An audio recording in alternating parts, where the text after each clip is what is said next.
வெயிலில் விவசாயம் பண்ணுறது ஒன்றும் அவ்வளோ ஈஸி கிடையாது. வட சென்னையில் வரும்ல, கஷ்டண்டா, அப்படிதான். அவ்வளோ கஷ்டப்பட்டு ஒன்றே யார் போய் விவசாயம் பண்ண சொன்னது, அப்படி தானே கேட்குறீங்க? இப்போ சிலிண்டர் தட்டுப்பாடு வந்தப்போ நம்ம எல்லோரும் என்ன பண்ணோம்? விறகு எங்கே கிடைக்கும்னு தேடி ஓடணுமா இல்லையா? அப்படி ஒரு நாள் வரும், அரிசிக்கு தட்டுப்பாடு வர்றப்போ எங்கே ஓடி நிற்போம்? அப்போ யாராவது ஒரு சிலர் விவசாயம் பண்ணுறவங்க தேவைப்படுவாங்கள்ல, அதுக்கு தான்.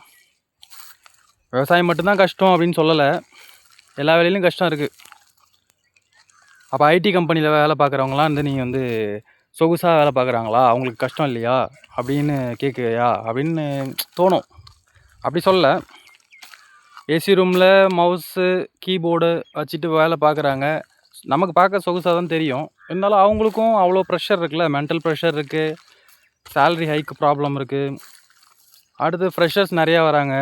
நிறைய எம்என்சி என்ன பண்ணுறாங்கன்னா, ஃப்ரெஷர்ஸ் வரும்போது சீனியர்ஸ் எல்லாம் லே ஆஃப் பண்ணிடுறாங்க.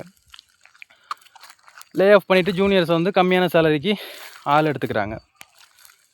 அதுவும் பிரச்சனை இருக்குது.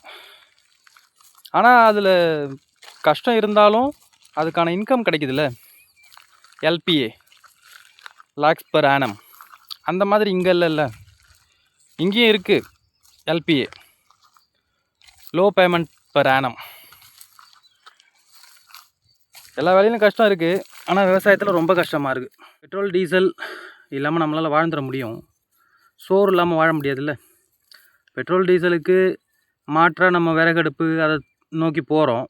சோறு தட்டுப்பாடு வரும்போது, அரிசி தட்டுப்பாடு வரும்போது அதை விளைவிக்கிறதுக்கு ஏதாவது 1-2 ஆள் வேணும்ல. அதுக்கு தான் ஒரு சிலர் இந்த மாதிரி இறங்கியிருக்கும்.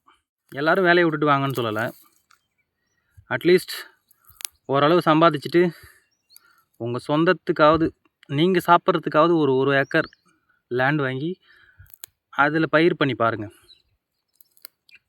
ஒரு ரெக்வஸ்ட்டாக சொல்கிறேன், பிடிச்சா பண்ணி பாருங்கள்.